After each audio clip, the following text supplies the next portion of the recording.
నమస్కారం. అహల్య న్యూస్ కి స్వాగతం. ఈనాటి వార్తలు. నీటి విషయంలోనైనా సహకారం విషయంలో అయినా తెలుగు వారంతా కలిసి ఉండాలని సీఎం చంద్రబాబు సూచించారు. గత ఏడాది సుమారు కృష్ణా గోదావరి నదుల నుంచి 6,282 టీఎంసీల నీరు సముద్రంలోకి వెళ్లాయని ఆవేదన వ్యక్తం చేశారు. తెలుగు రాష్ట్రాల మధ్య విద్వేషాలు ఉండకూడదని ఆంధ్రప్రదేశ్ రాష్ట్ర ముఖ్యమంత్రి నారా చంద్రబాబు నాయుడు సూచించారు. ప్రపంచంలో తెలుగు జాతి నెంబర్ 1 గా ఉండాలని వ్యాఖ్యానించారు. దీనికి తాను కట్టుబడి ఉన్నానని పేర్కొన్నారు. ఇవాళ గుంటూరు జిల్లాలో జరిగిన తెలుగు మహాసభలో పాల్గొని ప్రసంగించారు. సీఎం చంద్రబాబు ఈ సందర్భంగా మాట్లాడుతూ తెలుగు జాతి నెంబర్ 1 గా ఉండాలంటే మనలో ఐకమత్యంగా ఉండాలని చెప్పుకొచ్చారు. తెలుగు రాష్ట్రాల ప్రజలకు 2 రాష్ట్రాలు ఉన్నా కూడా తెలుగే మాతృభాష అని తెలిపారు.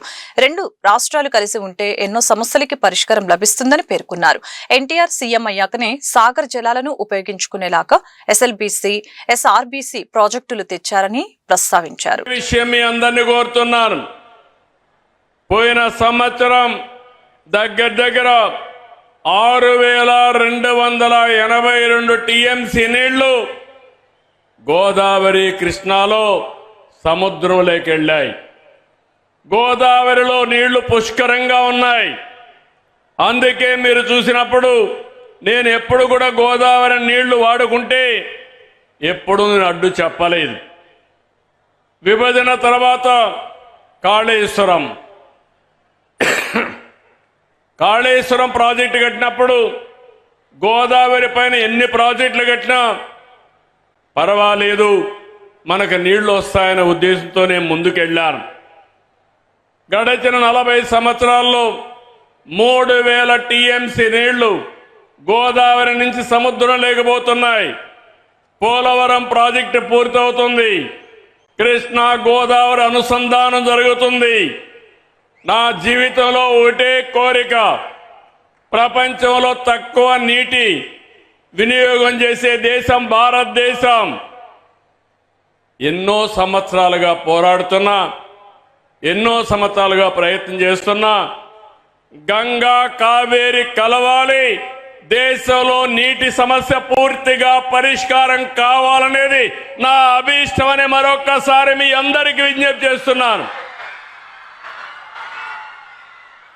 అదే సమయంలో ఆంధ్రప్రదేశ్లో ఉండే నదులన్నీ కలపాలి. తెలంగాణలో గోదావరి నీళ్లు కూడా వాడుకోవాల్సిన అవసరం ఉంటే వాడుకోవాలి. తెలుగు రాష్ట్రాల మధ్య విద్వేషాలు కాదు, సమైక్యత అవసరం. ఒకరినొకరు అర్థం చేసుకోవాల్సిన అవసరం ఉంది. అందరం కలిసి ముందుకు పోవాల్సిన అవసరం ఉంది. ఎంతో మంది త్యాగాలు చేశారు. ఇది రాజకీయ వేదిక కాదు కాబట్టి నేను అన్ని విషయాలు మాట్లాడను. ఐక్యత వరకే ఇక్కడ మాట్లాడతాను. మిగిలిన విషయాలన్నీ బయట చెప్తాను. కానీ నా జీవితాశయం ఒకటి, నీటి విషయంలో కానీ సహకారంలో కానీ తెలుగు వారందరూ కలిసి ఉండాలి. ప్రపంచంలో ఎక్కడున్నా మనల్ని గుర్తించేది ఏకైక భాష, అది తెలుగు భాష.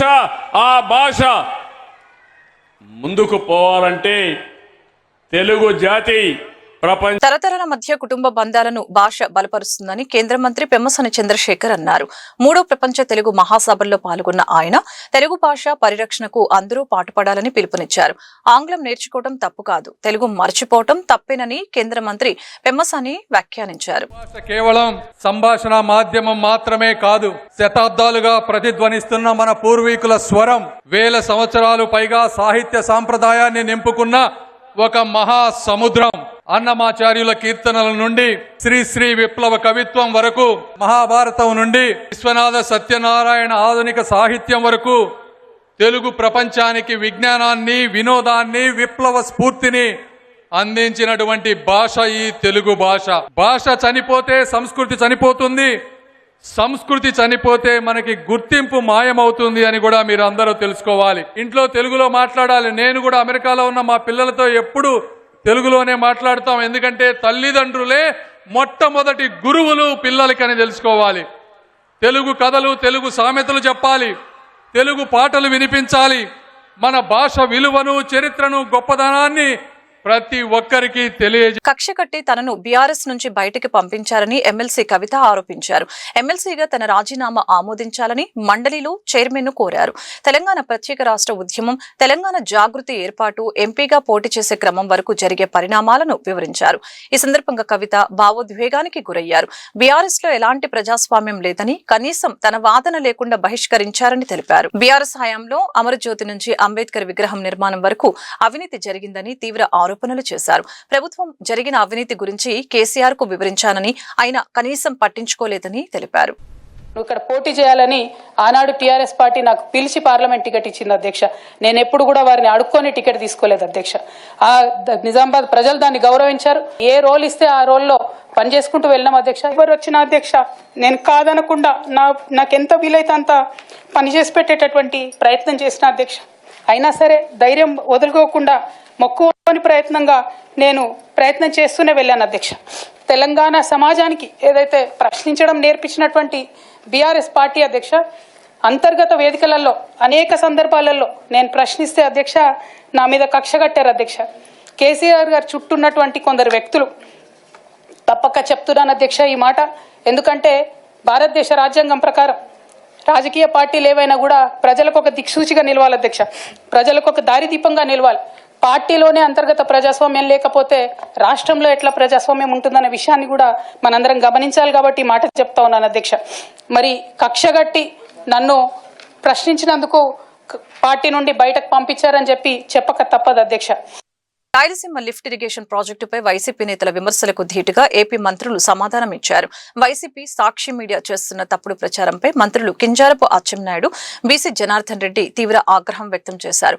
వైసీపీ అధినేత మాజీ సీఎం జగన్మోహన్ రెడ్డిపై మంత్రులు కింజారపు అచ్చెన్నాయుడు, బీసీ జనార్దన్ రెడ్డి తీవ్ర ఆగ్రహం వ్యక్తం చేశారు. ఈ సందర్భంగా ఏపీ సచివాలయంలో మీడియా సమావేశంలో మాట్లాడారు. మంత్రి అచ్చెన్నాయుడు మాట్లాడుతూ రాయలసీమకు ద్రోహం చేసిందే జగన్. రాయలసీమ లిఫ్ట్ ఇరిగేషన్ ప్రాజెక్టుపై వైసీపీ నేతల విమర్శ ధీటుగా ఏపీ మంత్రులు సమాధానమిచ్చారు. వైసీపీ సాక్షి మీడియా చేస్తున్న తప్పుడు ప్రచారంపై ధ్వజమెత్తారు.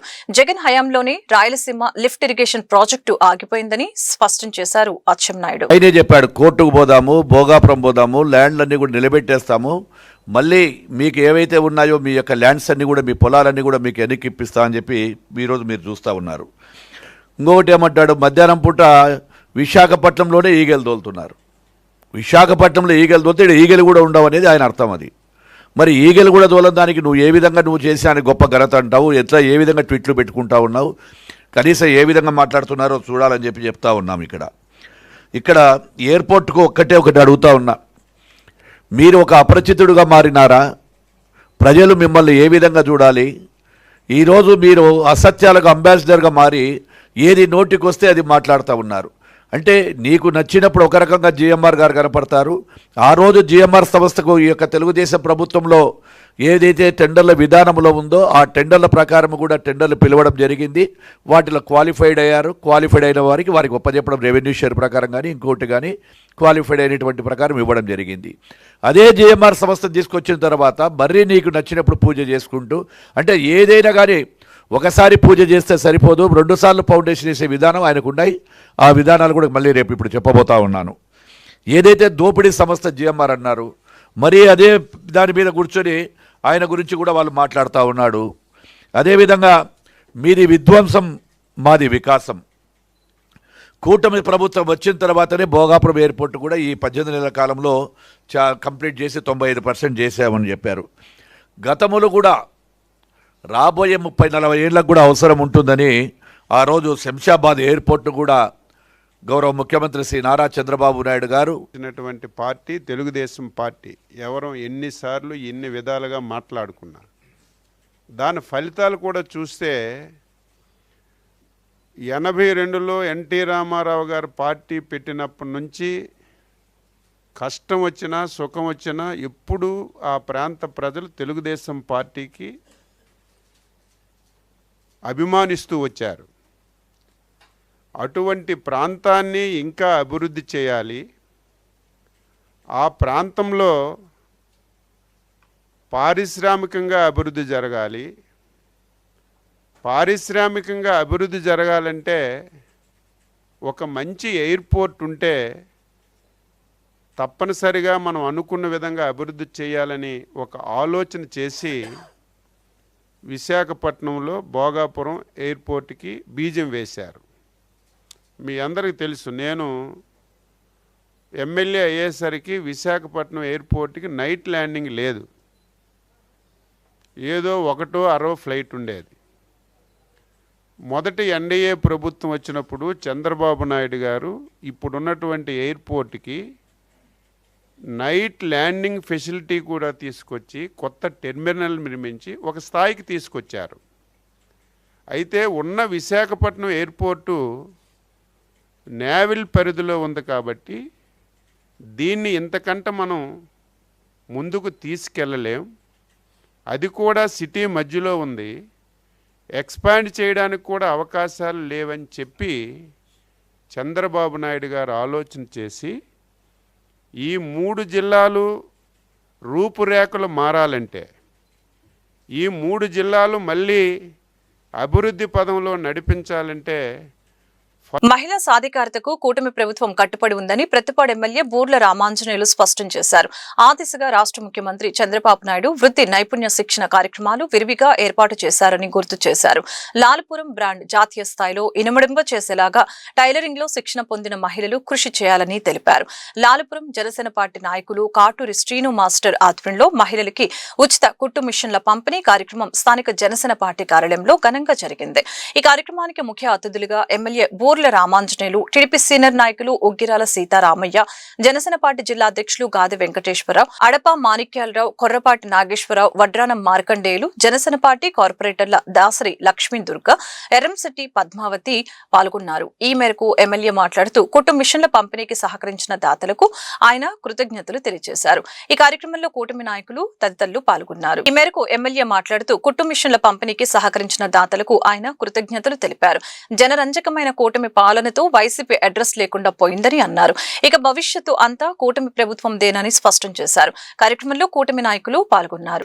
మైత్రి, ఇద్దరు స్నేహితుల మధ్య మైత్రి, భార్య భర్తల మధ్య మైత్రి, తల్లిదండ్రుల మధ్య మైత్రి.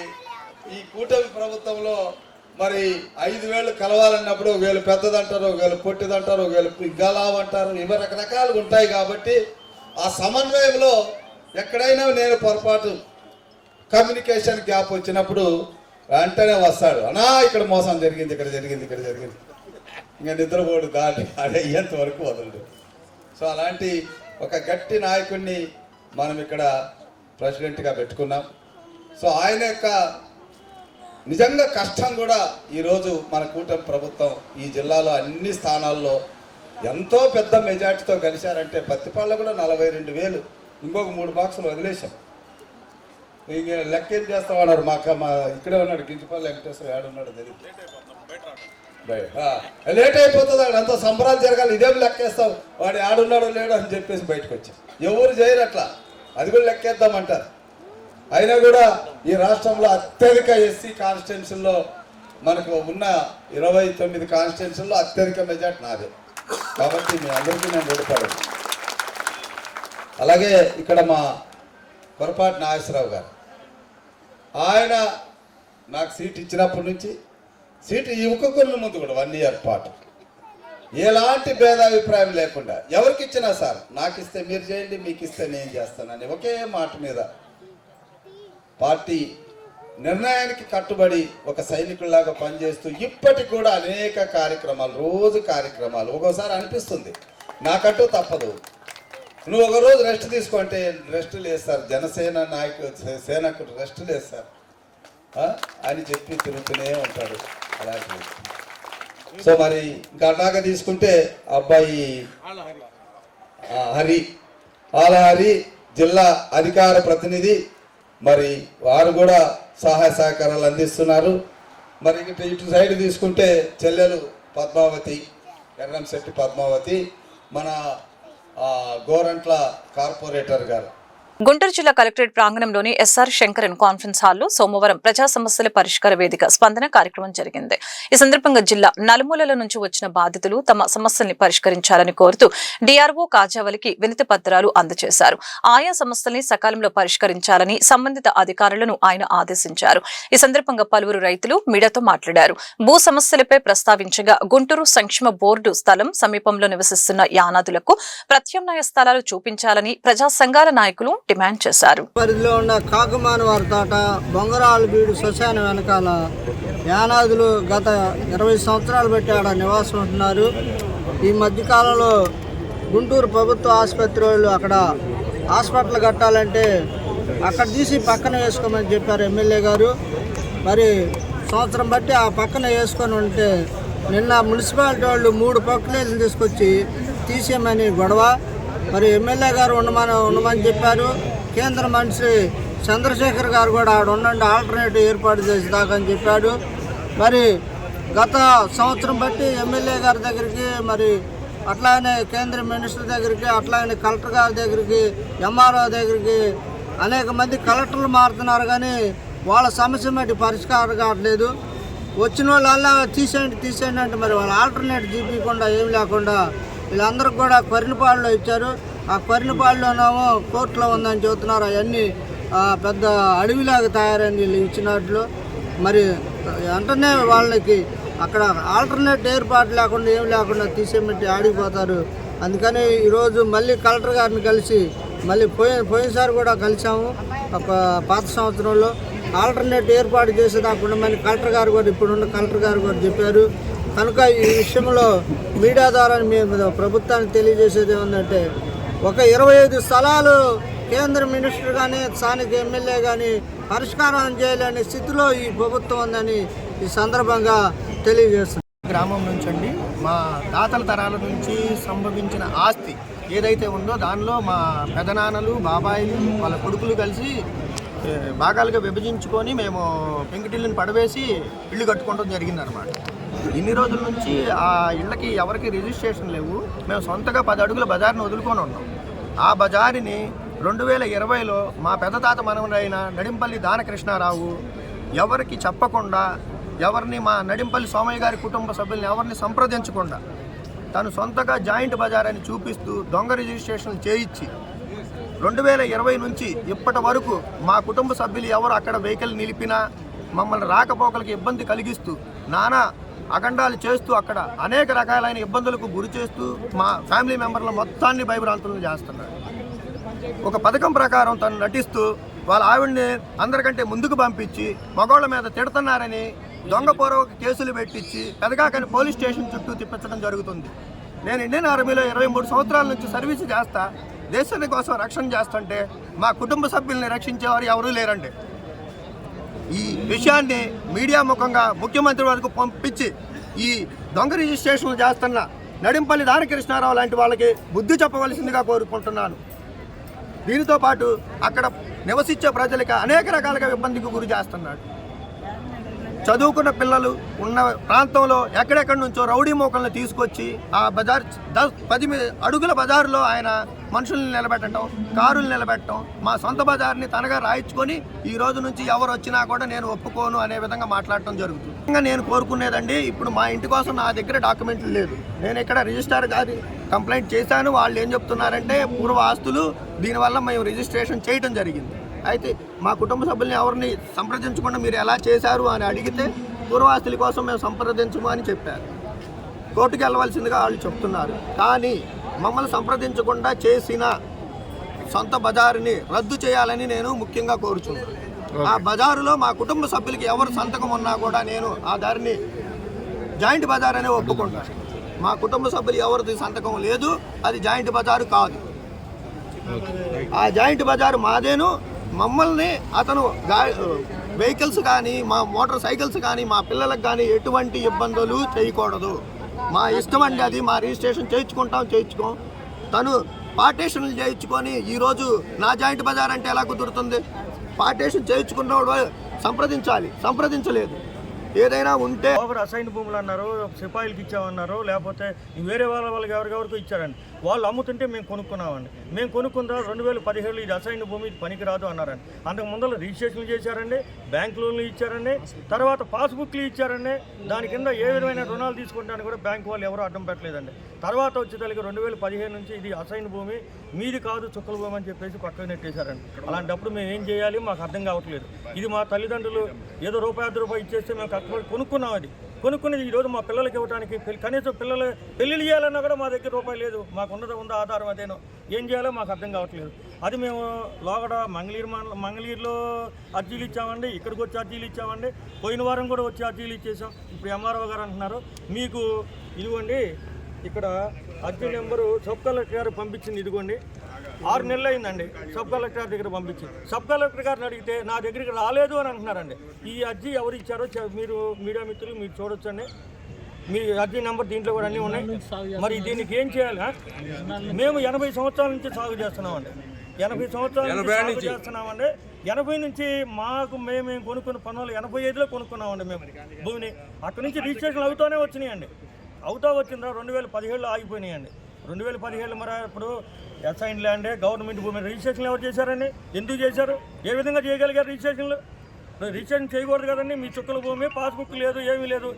మంగళగిరి నియోజకవర్గం చినకాకాని గ్రామ సమీపంలోని అంజుమాన్ ఇస్లామియా ఆధీనంలో ఉన్న 71.57 ఎకరాల వక్ఫ్ భూమిని రాష్ట్ర ప్రభుత్వం ఇండస్ట్రియల్ పార్కుకి కేటాయించడంపై ముస్లిం సమైక్య వేదిక అధ్యక్షులు సయ్యద్ సలావుద్దీన్ కోశాధికారి అబ్దుల్ సలాం ఆగ్రహం వ్యక్తం చేశారు. ముస్లిం సమాజానికి సంబంధించిన ఈ భూమిని ఎలా ఇండస్ట్రియల్ పార్కుకి కేటాయిస్తారని ప్రభుత్వాన్ని నిలదీశారు. సోమవారం ప్రజా సమస్యల పరిష్కార వేదిక స్పందన కార్యక్రమంలో ముస్లిం సమైక్య వేదిక డిఆర్ఓ కాజావలికి ఫిర్యాదు చేసింది. ఈ మేరకు వారు మీడియాతో మాట్లాడారు. ఎమ్మెల్యే మహమ్మద్ నజీర్ వక్ఫ్ భూముల విషయంలో ప్రభుత్వంతో చర్చలు జరపాలని తెలిపారు. లేకపోతే చరిత్రహీనులుగా మిగిలిపోతారని హెచ్చరించారు. వక్ఫ్ భూముల విషయంలో న్యాయం జరగకపోతే ముస్లిం సమాజం పక్షాన ఉద్యమ బాట పడతామని ప్రకటించారు. ఈరోజు ముస్లిం సమైక్య వేదిక రాష్ట్ర సభ్యులందరికీ రావడం కారణము గత 15 రోజులకు ముందు కలెక్టర్ గారికి ఒక వినతి పత్రం ఇవ్వడం జరిగింది. అంజుమన్ ఇస్లామియా ఆధ్వర్యంలో ఉన్న 73 ఎకరాల స్థలానికి అది కార్పొరేట్ కంపెనీలకు ఇస్తున్నారని చెప్పేసి ముస్లిం ప్రజల్లో ఒక ఆందోళన కలిగించిన విషయము. దాని గురించి కలెక్టర్ గారికి అర్జీ ఇవ్వడం జరిగింది. కానీ గత 15 రోజులు అయినంత వరకు కూడా ఈరోజు కూడా కలెక్టర్ గారికి ఇలాంటి స్పందన లేదు. ఇది సీఎం గారి దృష్టికి పోయిందా లేదా అది కూడా మాకు ఇంతవరకు ఇన్ఫర్మేషన్ లేదు.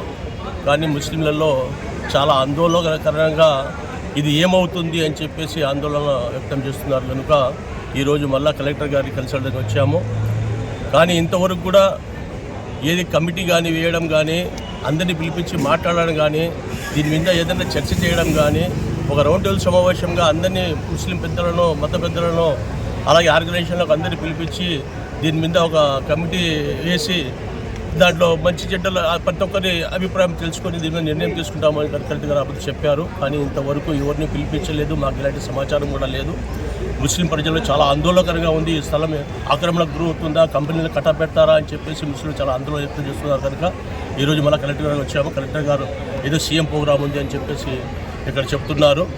దీనికి మేము ఈ రోజు కూడా మాకు ఇలాంటి ఇన్ఫర్మేషన్ లేకపోతే వచ్చే రోజుల్లో ముస్లింల చాలా ఆవేశంగా ఉంది. ఇది ఏదో ఆక్రమణ అని చెప్పేసి. కానీ స్థానిక ఎమ్మెల్యే గారు కూడా పోయి కలిసినా కూడా ఆయన మీద ఏదో నింద వస్తుందని చెప్పేసి ఆయనకు ఏదో మేము టార్గెట్ చేస్తున్నామని చెప్పేసి ఆయన భయపడుతున్నారు. కానీ సీఎం తీసుకుని దీన్ని పరిష్కారం చేయాల్సి ఫోన్ ఇచ్చేసి ఆయన ఏం చేస్తున్నారంటే ఇట్లా ప్రభుత్వానికి ఇట్లా ముస్లింలలో నేను మధ్యలో ఇరుక్కుపోయాను, ఇది ఏం చేయాలో చెప్పి అని అర్థం కాక తప్పించుకునే ప్రయత్నాలు చేస్తున్నారు. ఇది మీరు ఎమ్మెల్యేగా ఈ కమిటీకి ఒక సభ్యులుగా ప్రెసిడెంట్గా ఉండి ఇలా తప్పుడు అడుగులు వేయడం ఇది కరెక్ట్ కాదు. వచ్చే రోజుల్లో ముస్లిం సమాజంలో మీరు కూడా చరిత్రహీనులుగా ఉంటారు. లేదంటే మీరు మంచి చేసినట్టు చరిత్రలో మంచిగా పేరు సంపాదించుకుంటారు.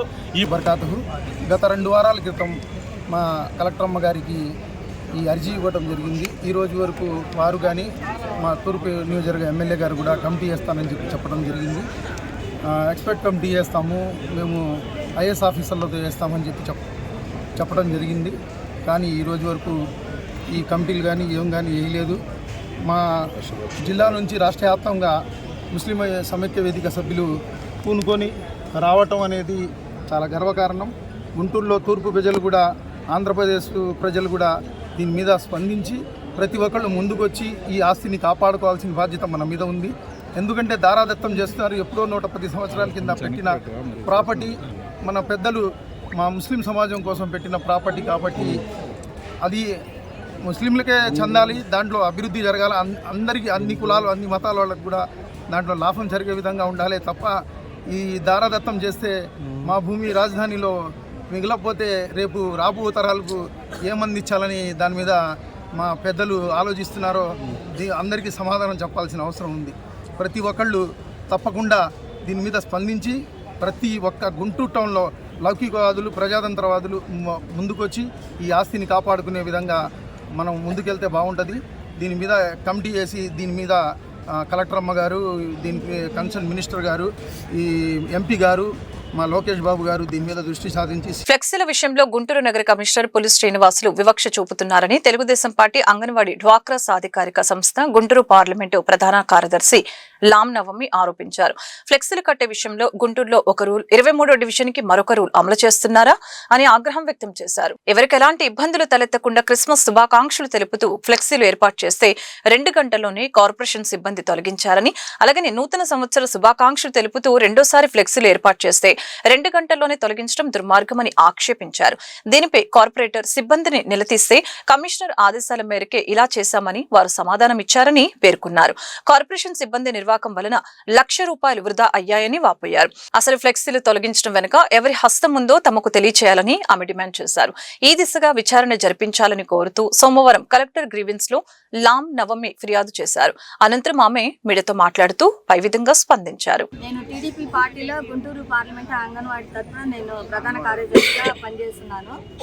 మన క్రిస్మస్ కి 7 నియోజకవర్గాల ఎమ్మెల్యేలకి, ఎంపీలకి, మా ముఖ్యమంత్రి నారా చంద్రబాబు నాయుడు గారికి, లోకేష్ బాబుకి, ఇట్లా అందరికి కూడా క్రిస్మస్, జనవరి, సంక్రాంతి శుభాకాంక్షలు తెలుపుతూ నేను ఫ్లెక్సీలు కట్టడం జరిగింది. క్యాలెండర్స్ డివైడర్ మీద ఎవరికి ఇబ్బంది లేకుండా మార్కెట్ సెంటర్ నుంచి కలెక్టర్ ఆఫీస్ దాకా కట్టుకున్నాము.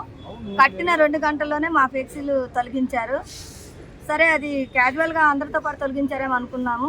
మళ్ళీ జనవరి 1కి మళ్ళీ ఫ్లెక్సీలు పెట్టడం జరిగింది. మళ్ళీ 2 గంటలు ఉంచి తర్వాత తీసేయటం జరిగింది. కార్పొరేషన్ సిబ్బంది ఎందుకు తొలగించారు అంటే మాకు టౌన్ ప్లానింగ్ ఆఫీసర్ తొలగించమని చెప్పారని అన్నాడు. అక్కడే ఉండి అతనికి ఫోన్ చేపిస్తే అతను మా కమిషనర్ గారు తొలగించమన్నారు అని చెప్పారు. టౌన్ మొత్తం తొలగించకుండా ఓన్లీ 23వ డివిజన్ మాత్రమే ఎందుకు తొలగిస్తున్నారు అని అడిగితే మాకు సంబంధం లేదమ్మా, నువ్వు ఏదైనా చేసుకో, మాకు మీ వార్డులో తొలగించమన్నారు, తొలగిస్తున్నామని సమాధానం చెప్పాడు టౌన్ ప్లానింగ్ ఆఫీసర్. కాంగ్రెస్లోంచి టీడీపీలోకి వచ్చిన వాళ్ళు చేశారా, లేకపోతే వైసీపీలోంచి టీడీపీ పార్టీలోకి వచ్చిన వాళ్ళు చెప్తే చేశారా, లేకపోతే కమిషనర్ గారు ఎక్కడ లేని రూల్ తీసుకొచ్చి ఓన్లీ 23వ డివిజన్లోనే పెట్టారా, మాకైతే ఏం అర్థం కావట్లేదు. ఎస్పీ గారు ముందుగా సమాచారం ఇచ్చారు, జనవరి 1 కేకులు కట్ చేయకూడదు, ప్లస్ ఇట్లా మూకుమ్మడిగా రావటం, అల్లర్లు సృష్టించడం చేస్తే చట్టపరంగా తగిన చర్యలు, కఠిన చర్యలు తీసుకుంటామని. అట్లాగే మాకు ముందుగా కమిషనర్ గారు సమాచారం అందిస్తే ఒక మెసేజ్ ద్వారా తెలియపరిస్తే మేము కట్టేవాళ్ళమే కాదు. 2 పండుగలు కలిపి నాకు ₹1,00,000 ఖర్చు అయింది. ఒక సాయంకాలం దాకా ఉంచినా మేము చాలా హ్యాపీ అయ్యేవాళ్ళం. మహిళలు అందరం కలిసి మేము ఫ్లెక్సీలు కట్టుకుంటే శుభాకాంక్షలు తెలుపుతూ జనవరి 1 రోజు కొత్త సంవత్సరంలో ఆ సంతోషం కూడా మాకు లేకుండా చేశారు. ఎందుకు ఇట్లా చేయాల్సి వచ్చింది? గుంటూరు నగరం మొత్తానికి ఒక రూలు, 23వ డివిజన్కి ఒక రూల్ ఏంటి? కమిషనర్ రాష్ట్రంలో రాజ్యాంగం ఎదుర్కొంటున్న అన్ని సమస్యల్ని రాష్ట్ర ప్రభుత్వం పరిష్కరించాలని భారతీయ కిసాన్ సంఘ్ రాష్ట్ర అధ్యక్షులు సహదేవ రెడ్డి విజ్ఞప్తి చేశారు. చెరువులు, కాల్వల నిర్వహణ, కాలుష్య నియంత్రణ, పరిహారం, సాగునీటి, భూ సమస్యలు సకాలంలో పరిష్కారం కావాలని తెలిపారు. అలాగనే అధిక వర్గాలకు నష్టపరిహారం, ఎంఎస్పీ ధర, పంటల బీమా పరిహారం రైతులకు అందాలని కోరుతూ సోమవారం కలెక్టర్ గ్రీవెన్స్ లో విజ్ఞాపన పత్రాలు అందజేయడం జరిగింది. ఈ కార్యక్రమంలో భారతీయ కిసాన్ సంఘ్ జిల్లా అధ్యక్షులు కొండా కిషోర్ రెడ్డి, విజయ్ కుమార్, శ్రీహరి రెడ్డి, సాంబిరెడ్డి, బ్రహ్మారెడ్డి పాల్గొన్నారు. ఉమ్మడి సహదేవరెడ్డి, భారతీయ కిసాన్ సంఘ్ రాష్ట్ర శాఖ అధ్యక్షుడు. ఈరోజు మేము రాష్ట్ర వ్యాప్తంగా అన్ని జిల్లా హెడ్ క్వార్టర్లలో ముఖ్యమంత్రి గారికి కలెక్టర్ గారి ద్వారా రైతాంగ సమస్యల మీద రిప్రజెంటేషన్ ఇవ్వడం జరిగింది. ముఖ్యంగా అందులో భాగం ఏంటంటే రైతులు ఎదుర్కొంటున్నటువంటి ముఖ్యమైనటువంటి సమస్యలు సాగునీటి సమస్యలు, మురుగు కాలువ సమస్యలు, తర్వాత ఇన్సూరెన్స్ సమస్యలు, పంట కాలువలు లేని సమస్యలు, తర్వాత మురుగు కాలువలు లేకపోవడం వల్ల పడుతున్నటువంటి ఇబ్బందుల మీద, తర్వాత రీసర్వే విధానం మీద, ఈ అన్నిటి మీద కూడా మేము ఇవాళ సమగ్రమైనటువంటి రిప్రజెంటేషన్ ఇవ్వడం జరిగింది. మేము కోరుకునేది ఏంటంటే ఈ సమస్యలు రోజు రోజుకు పెరిగిపోతున్నాయి. ఇంతవరకు తుఫాన్లు వచ్చి 2 తుఫాన్లు వచ్చిపోయినాయి, అధిక వర్షాలు వచ్చిపోయినాయి, రైతులు చాలా నష్టపోయారు. కానీ వారికి పరిహారం ఇవ్వడానికి గవర్నమెంట్ మరి ఎందుకు ఆలస్యం చేస్తుందో అర్థం కావడం లేదు. మళ్ళీ రబీ సీజన్ కూడా దాటిపోయింది. ఇప్పుడు పంటలు పెట్టుబడికి డబ్బులు లేని పరిస్థితి, ఇన్సూరెన్స్ రాలేదు, కనీసం ఖరీఫ్లో జరిగినటువంటి నష్టపరిహారం ఇంతవరకు రాలేదు. ఏవీ రాకపోవడం వల్ల రైతులు ఆర్థిక సమస్యలు ఎదుర్కొంటారు. దానికి తోడు పండిన పంటను త్వరగా అమ్ముకోవడానికి మేము ఎప్పటి నుంచో డిమాండ్ చేస్తున్నటువంటి కొనుగోలు కేంద్రాలు పంట ఇంటికి రాకముందే, కోతకు రాకముందే ఓపెన్ చేయమంటే చాలా ఆలస్యం చేయడం వల్ల రైతులు తీవ్రంగా నష్టపోయారు. తద్వారా వర్షాల వల్ల తడిసినటువంటి ధాన్యాన్ని కొనలేని పరిస్థితి ప్రభుత్వం రైతులు తప్పనిసరి పరిస్థితుల్లో ప్రైవేట్ వాళ్ళకి ఇవ్వడం జరిగింది. మేము అడుగుతున్నది ఏంటంటే మధ్యప్రదేశ్, రాజస్థాన్లో లాగా ఎవరైతే కనుక ఎంఎస్పీ కంటే తక్కువ ధరకు రైతులకు అమ్ముకున్నారో ఆ డిఫరెన్స్ అమౌంట్ను రైతులకు జమ చేయమని చెప్పి మేము కోరుతున్నాము. ఆ విధంగా రైతులను ఆదుకునేటువంటి పరిస్థితి చేస్తే తప్ప వాళ్ళ రైతాంగం మళ్ళీ తిరిగి వ్యవసాయం చేసేటువంటి పరిస్థితులు లేవు. అటువంటి పాలన చేయాలి. అలాగే కొత్త కొత్త ప్రాజెక్టులు ఎక్కడెక్కడో పోలవరము, బనకచెర్ల, పోలవరము, నల్లమల సాగర్ అని చెప్పి లక్షల కోట్లు దానికోసం కేటాయించే బదులు 10,000 కోట్లు, కేవలం 10,000 కోట్లు కేటాయిస్తే పెండింగ్లో ఉన్నటువంటి ప్రాజెక్టు, కాలువల నిర్మాణము, పెండింగ్ ప్రాజెక్టులు, ఉదాహరణకు రాజోలి, కడప జిల్లా రాజోలి, అలాగే మన ఏలూరు చింతలపూడి ఎత్తిపోతల పథకం, ఈ 2 పథకాలు చేస్తే కనీసం 10 లక్షల ఎకరాలు సాగేటువంటి అవకాశాలు ఉన్నాయి. అలాగే మైలవరం అయితేనేమి, గండికోట అయితేనేమి కొన్ని ఏరియాల్లో కాలువలు లేని పరిస్థితి. ఆ కాలువలను చేస్తే చిన్న చిన్న డబ్బులు కేవలం చిన్న బడ్జెట్లతోనే లక్షల ఎకరాలు సాగు చేసే అవకాశం ఉంది. కాబట్టి వీటి మీద దృష్టి పెట్టాలని ఈ సంవత్సరం ఇచ్చినటువంటి బడ్జెట్ కేటాయింపులో పూర్వోదయ పథకం కింద ఇచ్చేటువంటి 60,000లో కనీసం ఒక 10,000 కోట్లు ఈ సాగునీటి పథకాలు పెండింగ్ ప్రాజెక్టులు ఖర్చు చేస్తే 10 లక్షల ఎకరాలు సాగేటువంటి అవకాశం ఉంది. కాబట్టి దీన్ని తప్పనిసరిగా చేయాలని మేము డిమాండ్ చేస్తున్నాం. వీటన్నిటి మీద మేము చేసేటువంటి పరిస్థితి ఇవాళ రాష్ట్ర వ్యాప్తంగా జరుగుతోంది. ఈ సమస్యల పరిష్కారానికి మేము ప్రభుత్వం దృష్టి తీసుకెళ్తున్నాము. రేపు రాబోయేటువంటి మార్చిలో తప్పనిసరిగా ఈ యొక్క సమస్యల పరిష్కారం దృష్టిలో పెట్టుకొని మరి పెద్ద ఎత్తున ప్రభుత్వం దృష్టికి తీసుకొస్తున్నాము. గుంటూరులో శ్రీ హజ్రత్ కాలే మస్తాన్ షా ఔలియా 134వ ఉరుసు మహోత్సవాలు ఈ నెల 6వ తేదీ నుంచి 10వ తేదీ వరకు అత్యంత ఘనంగా జరుగుతున్నాయని మస్తానయ్య దర్గా ధర్మకర్త రావి రామ్మోహన్ రావు తెలిపారు. ఆయన మీడియాతో మాట్లాడుతూ 6వ తేదీన చాందిని అలంకరణ, సందల్ ఊరేగింపు, 7వ తేదీన గంధం పంచుట, దీపారాధన, 8వ తేదీన గ్యార్మీ షరీఫ్, 9వ తేదీన పకీర్లకు శేష వస్త్రములు పంచుట, 10వ తేదీన బాబావారు ఆసీనులైన కుర్చీని యథాస్థానంలో ఉంచడం జరుగుతుందని తెలిపారు. 5 రోజుల పాటు జరిగే ఈ ఉత్సవాలలో లక్షలాది మంది భక్తులు పాల్గొంటారని, వారికి అన్ని రకాల సౌకర్యాలు కల్పిస్తున్నట్లు పేర్కొన్నారు. ప్రతిరోజు అన్నదాన కార్యక్రమం ఉంటుందని వివరించారు. 4వ ఉరుసు మహోత్సవం ఈ నెల 6వ తారీఖు తెల్లవారుజాము నుండి అత్యంత వైభవంగా జరుపబడిన 10వ తారీఖు వరకు ఈ ఉరుసు ఉత్సవము ఉదయం చాందిని అలంకరణతో ప్రారంభమై బాబాగారి సమాధి మీద గంధోత్సవం జరపడం జరిగింది. తదుపరి బాబాగారికి దేశ నలుమూల నుండి పీఠాధిపతులు సమర్పించిన శేషవస్త్రములు కప్పడం జరుగుతుంది. అప్పట్లో బాబాగారు కూర్చున్న కుర్చీని తీసి ఆ కుర్చీకి పూజ గావించుకొని, అలానే బాబాగారు అప్పట్లో శయనించిన మంచం దగ్గర కూడా పూజ గావించుకొని ఈ ఊరేగింపు, గుర్రం ఊరేగింపు బయలుదేరింది. ఈ ఊరేగింపు బాబాగారు ఆ గుర్రాన్ని ఆవహిస్తారని భక్తుల యొక్క మిక్కిలి నమ్మకం. ఆ గుర్రాన్ని ఆవహించిన బాబాగారుని భక్తులు ఏవైతే కోరికలు కోరుతారో అవి వచ్చే సంవత్సరంలోపు ఆ కోరికలు తీరుతాయి. ఆ తీరిన కోరికలు మళ్ళీ మొక్కులు తీర్చుకునటానికి ఈ ఉరుసు మహోత్సవానికి విచ్చేస్తారు భక్తులు. ఇలా విచ్చేసి వాళ్ళ సంతానాలు ఏమితో బాధపడేవారు కానీ, రోగపీడితులు కానీ, ఉద్యోగాలు లేని వాళ్ళు కానీ, ఎన్నో రకాల పీడలు కానీ, దోషాలు కానీ ఏమున్నా కూడా ఎన్నో బాధలతో లేమితో ఉన్నా కూడా బాబాగారికి వచ్చి బాబా అంటే నేనున్నాను అనే పలికే అతనే శ్రీ మస్తాన్ బాబా గారు. ఒక్కసారి మనం మన బాధలో మన మనసులో బాధ చెప్పుకొని బాబా అని కేకేస్తే ఓయి అని వచ్చే అతనే బాబా గారు 100 రెట్ల వేగంతో వచ్చే ఆ బాధని తొలగిస్తారు. ఈ ఉరుసు ఉత్సవంలో గుర్రం ఊరేగింపు అత్యంత ముఖ్యమైన ఘట్టం. ఈ ఊరేగింపులో కనకతప్పెట్లు, బాణసంచ, కోలాటాలు, భూత వేత వేషాలతో ఎంతో అద్భుతంగా ఒక రాజు వెళ్ళే బాబాగారు ఆ గుర్రాన్ని ఆవహించింది. అప్పట్లో జనవరి 6వ తారీఖు నుంచి 10వ తారీఖు వరకు జరుగుతుంది. ఈ 5 రోజులు కూడా అన్నసంతర్పణ కార్యక్రమం జరుగుతుంది. అందరూ వచ్చి ప్రసాదం తీసుకొని వాళ్ళు ఆరోగ్యంగా ఉంటారని వాళ్ళకి నమ్మకం. అందరూ వచ్చి ప్రతి వారం బాబా గారికి పుష్పాలంకారం జరుగుతుంది, ప్రతి శుక్రవారం కూడా. ఇంకా ఇక్కడ ప్రతిరోజు అన్నదాన కార్యక్రమాలు జరుగుతుంటాయి. ఊరేగింపులో ఈ గంధం 6వ తారీఖు నైట్ బయలుదేరి 7వ తారీఖు ఈవినింగ్కి వస్తుంది. ఆ గంధం ప్రసాదం కోసం అందరూ భక్తులు వేసి ఉండి పాపం ఎంతసేపు ఇబ్బంది పడైనా సరే ఆ గంధం ప్రసాదం తీసుకొని వెళ్తారు. ఆ గంధం ఒక మహిమ అలాంటిది. ఎంత ఆరోగ్యం బాగలేకపోయినా ఆ గంధం కొంచెం తీసుకుంటే బాబా గారి గంధం చాలా బాగుంటుందని వాళ్ళు ఎంతోమంది చనిపోతున్నారని కూడా చనిపోతారు డాక్టర్లు ఛాన్స్ లేదు, 90% ఛాన్స్ లేదు అని చెప్పి ఆ గంధ ప్రసాదం తీసుకొని వెళ్ళి వాళ్ళకి పెట్టి బొట్టు పెట్టి కొంచెం నోట్లో వేస్తే బతికిన వాళ్ళు కూడా ఉన్నారు. అట్లాగా ఆ గంధం యొక్క మహిమ అంత. పిల్లలు లేని వాళ్ళకి, సంతానం లేని వాళ్ళకి కానీ, ఆరోగ్యం బాగలేకపోయినా, ఆర్థిక బాధలు ఉన్న వాళ్ళైనా ఎవరైనా సరే బాబా గారి గంధాన్ని అలా పూజించుకుంటారు. బాబా గారి ఉరుసుకి అందరినీ ఆహ్వానిస్తున్నాము. బాబా గారి గురించి చెప్పాలంటే చాలా ఉంది. నా చిన్నప్పటి నుంచి నేను ఆయన్నే పూజిస్తూ పెరిగాను. సో నేను ఎప్పుడూ ఆయన్ని ఏం కోరుకున్నా ఆయన నాకు రెస్పాన్స్ ఇచ్చేవాళ్ళు.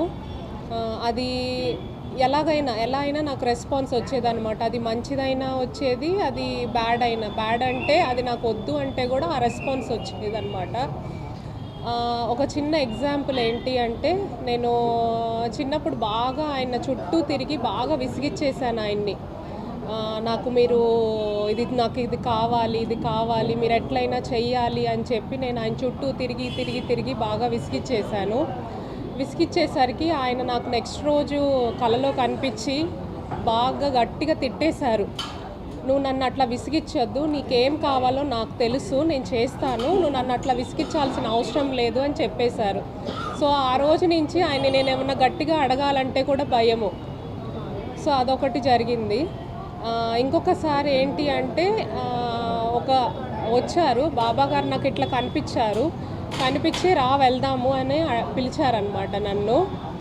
నేను అట్లా పిలిచి వెళ్దాము అనగానే ఉండండి బాబా, నేను అమ్మని పిలుస్తాను, నాన్నని పిలుస్తాను, మామయ్యని పిలుస్తాను, ఇట్లా అందరినీ తీసుకొని ఇట్లా పిలుచుకొని వస్తూ ఉన్నాను అనమాట. ఆయన చెప్పారు ఇంకా నాకు టైం లేదు, రా వెళ్దాము అని మళ్ళీ రెండోసారి పిలిచారు.